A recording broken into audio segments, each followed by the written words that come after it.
Okay, so some theaters started playing Captain America the Winter Soldier a day early, and I was lucky enough that one near me did so.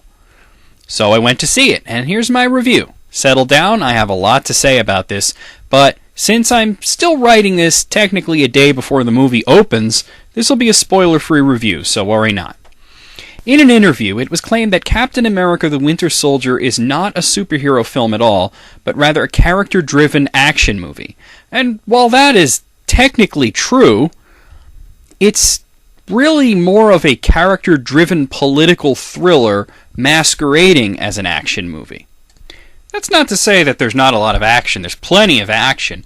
But for every super parkour scene and shield-throwing bit, there's an equal amount of character study, tense moments, intrigue, and true-to-life analogs of current events. It's actually really hard to talk about the plot. Even talking about the plot a little bit would constitute spoilers, so I have to skate around it pretty carefully. Captain America is thrust into a situation where he doesn't know who he can trust, as S.H.I.E.L.D. is disseminated from the inside by a threat quite a bit older and more prevalent than anyone could suspect.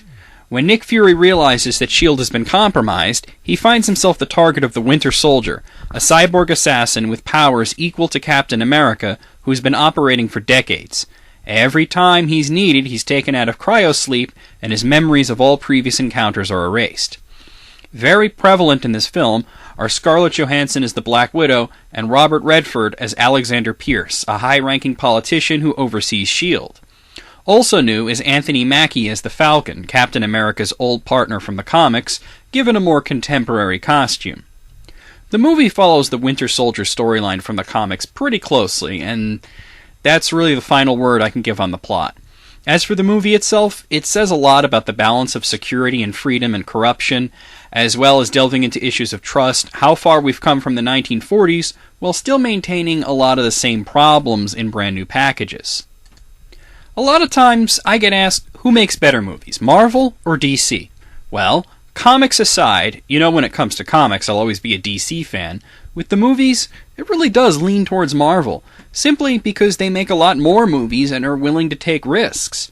While DC and Warner Brothers waffle on whether or not we'll ever see a Wonder Woman movie, Marvel is giving us upcoming movies based on obscure comics like Guardians of the Galaxy and Ant-Man.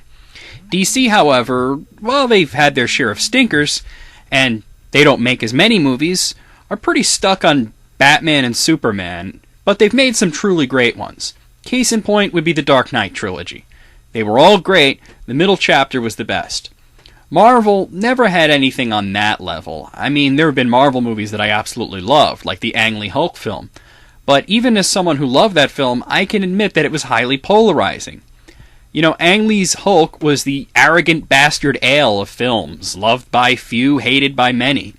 Iron Man was great, a smart, action-packed movie with great performances, but it lacked the epic scope of The Dark Knight.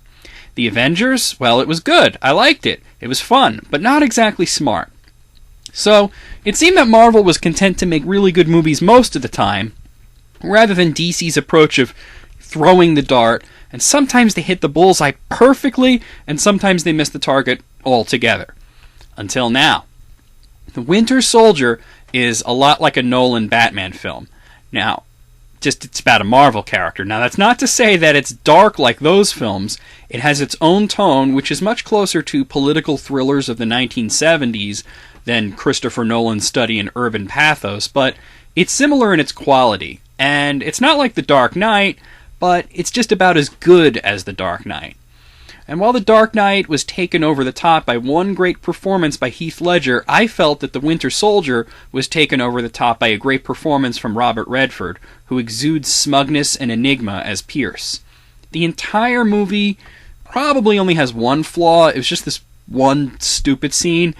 And like I said, without spoiling anything, I wish I could have told the Black Widow that when you have the drop on a bad guy and you're holding a gun to their head, make sure that you make them give you their cell phone. I mean, that was the only dumb part in what was a very polished and very intelligent movie.